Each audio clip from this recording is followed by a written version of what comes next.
Hello everyone! In this video we're going to discuss Wind and Truth, the fifth book in the Stormlight Archive. First I'm going to give you my general impression of the story without spoilers, and then we're going to spoilers, okay? Let's go! Wind and Truth has gotten a lot of mixed reviews. Some fans still love it, some fans hate it. Some fans said they're never gonna read Brandon after that. I've seen a lot of opinions around. So when I started reading the book, I was a bit cautious. I didn't read the spoilers. I just saw the general reaction, the general feeling that was going around. But I really wanted to like it. I wanted to like it. So I have not started this book with the desire to hate it or to complain about it and stuff like that. But I think there's a lot of things here that didn't quite work for me, but there was also a lot of things I liked. My main issues were the pacing and the fact that I think the book was overblown. Like there were too many unnecessary scenes, too many unnecessary details, and if you put that together with the bad pacing, and at times I really struggled with it, especially towards the ending, because I kind of grew tired. It felt like I'm offered like a candy, like a dessert, and somebody just showing it to me and say, do you want it? And at the end, I'm like, I'm not hungry anymore. I don't want your candy. I'm so exhausted of all of this crap you make me read to get to the candy that I'm no longer hungry, I felt like that. So when we got to the conclusion, I was already tired and I just wanted to get it over with. So that was my main problem with the book. Like, even if the candy at the end was sweet, I kind of lost appetite somewhere on day 8. But that being said, there was a lot of good stuff in this book that I liked. So I enjoyed Kaladin and Szeth storyline. I was interested to see Shinovar. I was interested to see Szeth backstory. Like, Kaladin in this book has less of a interesting arc because, he had a lot to do in the previous book. So this book, he's more like a supportive figure for Szeth, which is good. I was happy to see Kaladin having a moment of peace, relatively. It's not very peaceful times, but still, he had some nice moments. His relationship with Sue kind of develops. Their dynamic is interesting. Also, the storylines with Navani and Dalinar were interesting. It just took them too long. It took them too long to get to the point. It was exhausting. Like, Dalinar's storyline was good, but exhausting at times. Adolin's storyline was great, I think. Again, there was some repetitiveness, and I think his story, again, suffered a bit from the pacing. Like, the book is very choppy. Like, you jump around a lot, and I didn't like that at all. But if you ignore that fact, I think Adolin's storyline was good and his arc was good and whatever was happening with him was interesting. Then there was the battle at the Shattered Plains, which was also interesting, but I felt like for me this battle suffered a bit because I just wanted to go back to other storylines. The book was too crowded. And then Shallan, well, I have the same problem with Shallan since Oathbringer, I think. In the middle of Oathbringer, Rhythm of War, and here again, I feel like she's not advancing enough. I like her as a character. I want her to do something interesting, but her being involved with the Ghost Bloods, this whole plotline, for me, it's not so interesting. Here we also learn a bit more about Renarin, and this was not a bad story. It was just okay. Maybe I expected more. I was waiting to know Renarin more. I was waiting for his moment to shine, and I felt like it was a bit underwhelming when we actually get to know him. And I don't know, I felt like something more interesting could have happened with him. We will talk about Renarin later, maybe in the spoiler part. I forgot to mention Yasna's storyline, but to be honest, I wasn't very satisfied with it. Maybe I expected more because similar to Renarin, I was waiting for Yasna to have her moment, and there was a very interesting scene with her and another character, but I was not entirely satisfied with how the scene ended, like how the conflict was resolved, so to say. The story had a lot of random things, like random scenes added that didn't need to be there. And then there was the modern language issue. For me, it wasn't really that much of an issue. I rolled my eyes a few times because some of the dialogue was like, come on, it doesn't belong here. It just throws you out of the story. I understand it's a joke, but sometimes I feel like a joke, it's funny outside of the book. Like, you can write certain lines as a joke in a fan fiction or when we are discussing between fans, But when you put that joke into the story, it becomes too meta, I don't know, it becomes too out of place. You ruin your moment for the sake of being funny. Don't do that. Don't do that. I mean, for me, it's fine. I mean, I roll my eyes and go on. But some people are really like, they're ready to throw away the book and because of certain moments like that. But anyway, I respect Brandon for creating this complex world. There is a lot of references, a lot of plot lines, a lot happening in this world, in this book. For me, not everything worked, but if he's happy with what he has done, I respect that. But I hope in the future books he can maybe balance better exposition, visions of the past with current events, because I felt like this book is more interested in the past than in the present, and it was more about, oh, let me just tell you this cool stuff that happened, but I'm more interested in the characters right now. And there is one thing that is very subjective, but it's about how Dalinar arc ended. I think it was okay. I think it made sense, but I don't think it was my favorite thing, and I'm sure this is just personal preference. Like, I was thinking about it. I was thinking about it a lot. Why wasn't I satisfied with Dalinar's arc? It was okay. It was fine. What was wrong with it? And then I realized that there's nothing wrong with it, but I have some preferences about what I like. So yeah, I would tell you about that in the spoilers. Yeah, this is as much as non-spoilers go. If you have read the previous 4 books, you should read that one, okay? Just go for it. Even if there are some things you might not like so much, there's still a lot to enjoy. And my suggestion is, if the pacing is killing you, go day 1, read only Kaladin, then read only Shallan, then read only Dalinar. It flows so much better. If you struggle to finish the book, do that. I did that for day 3 and 4. It was magic. The book was 10 times better. I'm sorry, I was trying to read the book as Brandon intended it, but man, no. Then I decided, sorry, Brandon, but you're driving me crazy. No. Because something happens and I'm interested, and then you throw me in a different way. I lose my focus on one story. I have to kind of imagine another one. That works in movies very well because you have the visual. But in the books, it was really jarring. So day 3 and 4, I just read like only Szeth, then I read only Dalinar, and it was so good. And I wanted to read the whole book like that, but out of respect for Brandon and his vision, I forced myself to read it in the choppy way he did it. Please, Brandon, reconsider. No, I'm joking. Of course, he doesn't care what I think, but if you have a problem with the choppy pacing, just do what I did, and I promise it's gonna be better. So now we are going into spoilers. You're warned. Go away, run, hide, and come back later. And now I'm going to tell you everything I liked and disliked in detail, and this is the long part. So the things I liked and disliked are very mixed together, so I'm going to basically jump from one to the other. So first, let me tell you what I liked the most, and I think that will be Kaladin, Adolin, and Szeth stories. If you have seen any of my other videos, you know I love Kaladin and I love Szeth. And Adolin was not one of my favorite characters. I found him a bit boring at the beginning. With every book, I appreciate him more and more and more. And I did like his story in this book. So those 3 storylines were my favorites. And then again, as I said about Shallan, I'm just not very interested in her storyline. I was thinking this new persona that was emerging would be more interesting, but it wasn't. I don't know. I just really hope in the next 5 books, Shallan gets something new, something more interesting to do, and she just grows as a character. So for Adolin, I think his arc was the most clear, let's say. Like, this constant fighting at times was feeling tiring, but I liked his relationship with the other characters around him. I liked how he helped the king, and I enjoyed the ending when he was trapped without his armor and how he managed to get out of the situation. I mean, at least things were happening with Adolin, and there was some development and there were some high stakes, and he had some character arc. He had some things to realize, to find his place, all good stuff, you know.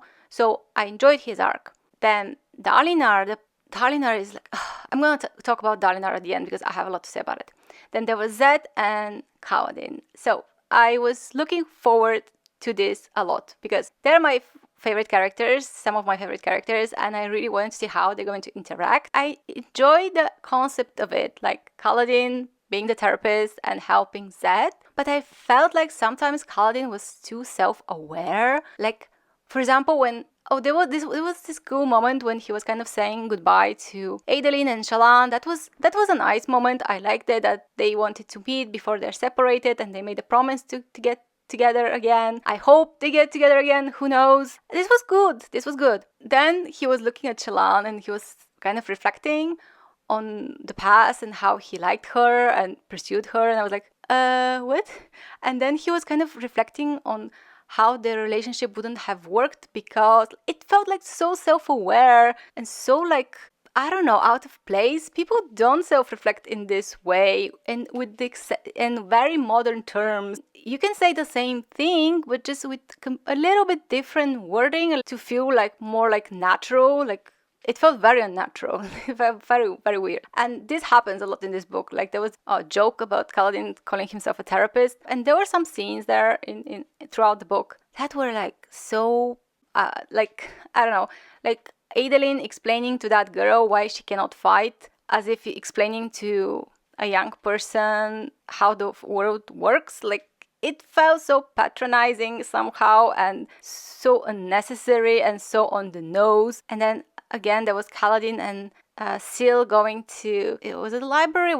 I think it was a library. At the beginning of the book, when that woman was mean to Szeth, and Kaladin kind of told her to behave better. That was so unnecessary. But I remember at the end of the book, at the end of the book, Wit always say something, and he was talking about, again, art and being creative. There was this line that sometimes authors, I will quote it here, sometimes authors add something for one specific reader, and I felt like Brandon really wanted to add something for specific readers. He wanted more people to feel included, or he wanted to add some reflections, or he wanted to add more things to this book, which is not bad it per se. Like, all this talk that Kaladin and Szeth had wasn't bad, but it was just too much on the nose. I felt like I was reading a draft of something that is about to be refined. Like, I felt like some of the dialogue was too on the nose, too direct, was too preachy.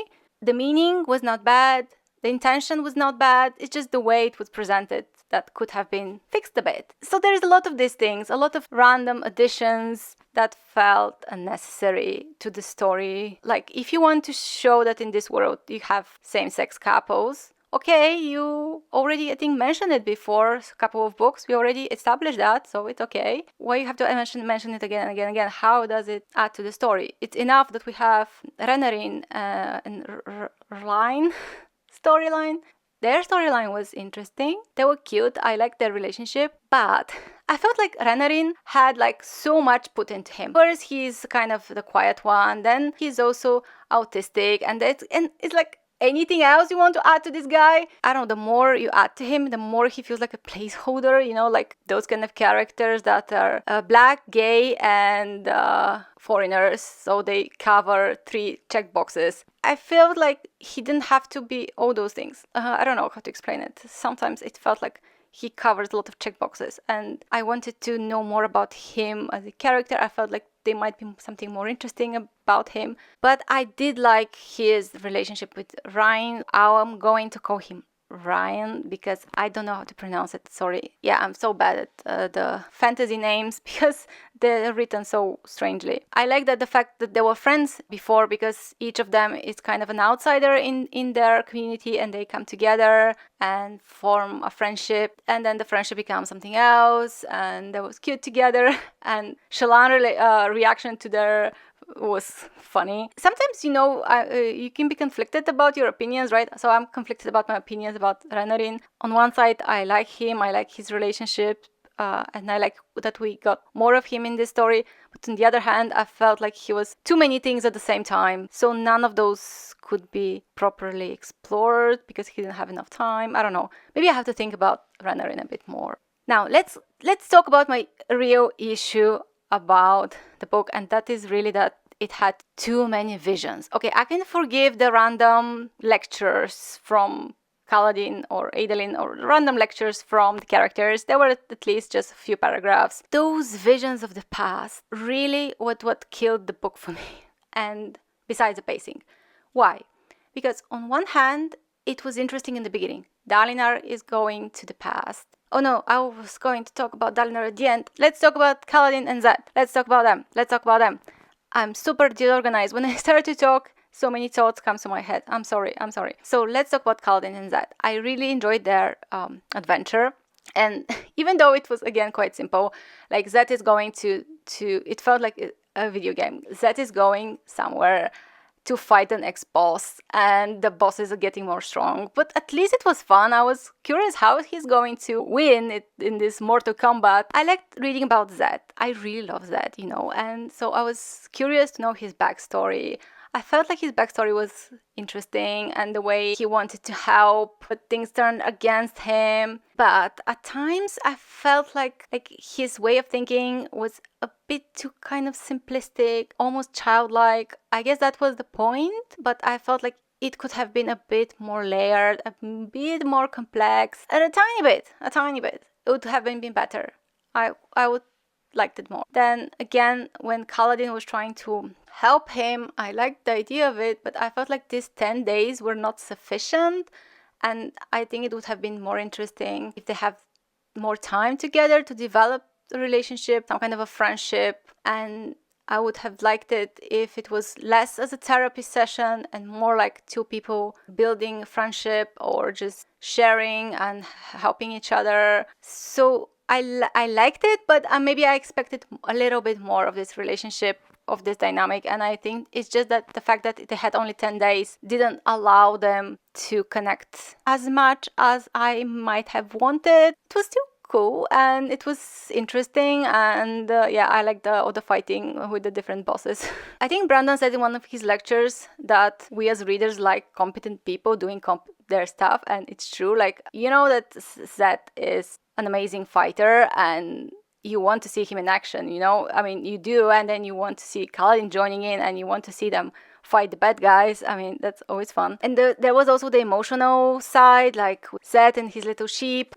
Yeah, it's sentimental, but I like it. And I like that Kaladin and Seal had some moments together. I like Kaladin finding music and like having moments to dance and to feel free. That was a nice moment. It was a nice moment. Yeah, the whole Kaladin and Szeth story was fine. Yes, sometimes the dialogue was heavy-handed, sometimes it was too much on the nose, but the intent was good, the message was good, it was comforting, it felt like cozy, and at the same time it was exciting because they were fighting, and I liked that part. Now, let's talk about Dalinar, because I'm gonna go on tangents there. So let's just talk about Dalinar. So Dalinar and Navani go to the spiritual realm with the kid, and in the beginning it was exciting, and we saw like how the heralds arrive, but then it just went for too long. Vision after vision after vision after vision. Imagine Frodo is going to Mordor, and then at the border of Mordor, he enters some tunnel and starts to have visions about how Saruman made the ring. Like, he sees like the Silmarillion, the whole Silmarillion and the Rings of Power and everything in the middle of Return of the King. That's how it felt to me. Like, this is interesting, okay, but it felt like too much backstory, and some of these events, we already knew them. Like, you could have streamed that. This really exhausted me, because I was so interested to see what's going to happen. Instead, we are going back in the past. It just, I don't think it was justified. I don't think this needed to happen. For me, I mean, some fans might have enjoyed it, and I think I might have enjoyed it too if it was like appendix, like bonus chapter, like, or a novella or something separate, and then something funny. Okay, this is a nitpick, but I have to discuss it. There was this moment when Dalinar kind of entered into the Honor's memories and kind of became a god. Where is it? You can't find anything in this book. It's enormous. 10 hours later. When Dalinar entered Honor's point of view, see this. You see, everything is in caps. So we are used to Stormfather talking in caps to sound more grand. But then when we have so much of the gods talking and everything is so grand, I don't know, it's going to start to still funny to me. Also, when the two shards combine, can you make the letters even bigger to make it be more grand, or maybe one letter per page, or like, it felt too grand. Also, the formatting, sometimes one line, a new paragraph, one line, new paragraph, like, really nails, he really wants to nail this moment, like this is important, and he does it so much that it loses its effect and it becomes a bit ridiculous. It's just a funny nitpick, but I think the formatting was a bit overdone. Everybody in this world has their own nitpicks. Now I find this funny. I don't dislike it. I just find it funny, like these big letters, and I just imagine them as the gods getting stronger, the letters getting bigger. Anyway, Dalinar. So this visions really exhausted me, and then when we get to the final boss fight, like the final face-off, the final moment when Dalinar faces Odium, and he had another vision, and I just wanted to throw the book out of the window. Honestly, I was like, please no. It really kills the momentum for me. I don't know, maybe sometimes in movies they have these scenes like action, there's like a slow scene of reflection or talking, but you cannot use that all the time. I don't know, did you like this? I was like, no, please stop. Less is more. I would tell this thing about Dalinar, and this I think is my personal opinion. I just didn't like how it ended, and I'll tell you why. Feels like he outsmarted Odium, like he kind of made him so strong that everyone else now have to fight him, and Dalinar learned that he has to let others take over, and it was okay. But I was reflecting why this wasn't very interesting to me. I just, maybe the same feeling I had with Shallan earlier. I just wanted the characters to mess up a little bit, to fail a little bit. Do you know what I liked about the Lord of the Rings ending? Spoilers. Is that when Frodo went to the end, he said, no, I'm not going to throw the ring away. The ring is mine. And I love this because it showed him breaking at the end, and it showed that human side, his weak side, breaking. And I feel like the most strong stories have that kind of moment when the character is losing, breaking, having this moment of truthful human reaction. And I felt like Dalinar should have either killed Gath or give up. And the fact that he found another solution, it was okay, but also was not so satisfying. I don't know how to explain it to you. I felt like I wanted him to fail, or I don't know. What do you think about Dalinar's arc? Did you like it? Maybe you like it. But I just wasn't so moved by it. Not in the same way like when Dalinar gave his sword for Kaladin was for me a stronger moment, because it felt like he really did something big. Or even when Dalinar set his wife on fire was a strong moment because he fucked up really badly. And here, I don't know what I expected to happen. I felt like Brandon really wanted to make a twist, but I don't know. This twist just didn't have emotional impact on me. This whole scene at the end, maybe because there was another vision there, but it wasn't satisfying. And it was okay. It wasn't bad. It was okay. It was clever. But sometimes I have two reactions, like logically and emotionally. And my emotional reaction was not very strong. My logical was like, oh, okay, that's interesting. Also, I felt like because the champion was his grandson, that was interesting development, but we didn't have the build up. We didn't see this child growing and wanting to meet him. Like if he had met Adolin there, if Adolin has turned against Dalinar and they had to fight at the end, I think that would have been more interesting. Yes, maybe it would have been more a cliche, but it would have been more interesting. Because I know Adolin, and I know why he had a problem with Dalinar. But his problem with Dalinar was resolved in his head. Like, they never really talked about it. They never met. They never had a confrontation. So it was a missed opportunity. Like, there is a lot of missed opportunities here. And I like Kaladin's arcs. I like how he overcomes stuff. But I feel like Navani, Dalinar, Adolin, their family, they have dynamics. So I feel like they should have more interactions, and that's more interesting. I don't know. I'm thinking about it a lot because I like Dalinar and I was very invested in him.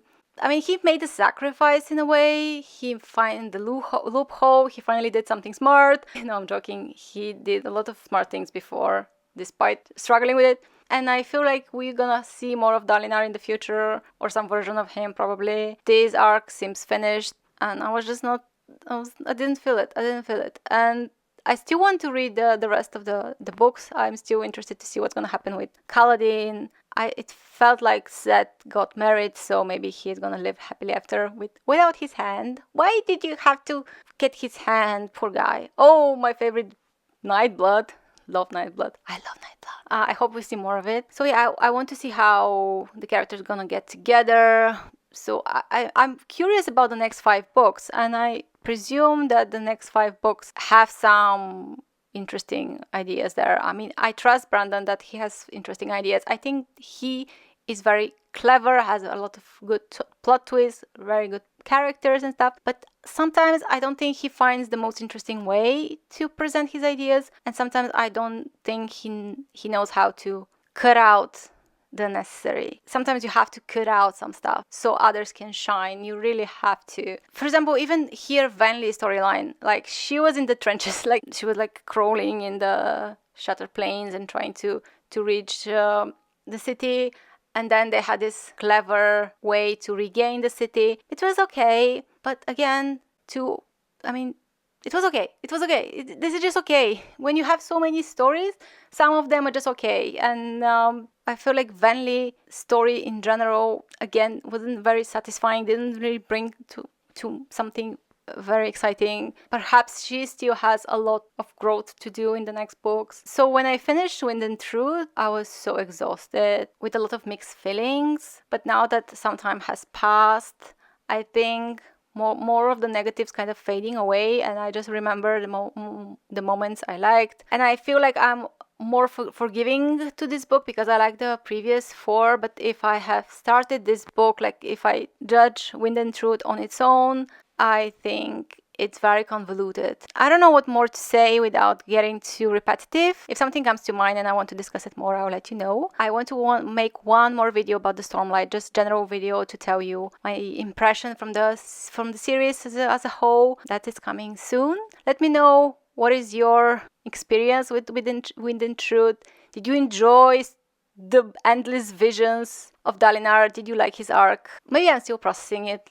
But I think this is a book I want to reread someday, skipping the parts that are boring and focus on the things I liked and maybe reflect a bit more. When the next book comes out, yeah, we'll reread it and I might see it differently. But still, I really liked certain scenes, certain moments, so it was worth it fighting through this page count. You should look at this. I can build a house with all those bricks I have now, Brandon bricks. That's it for today. Thank you for watching and see you again next time. Bye bye.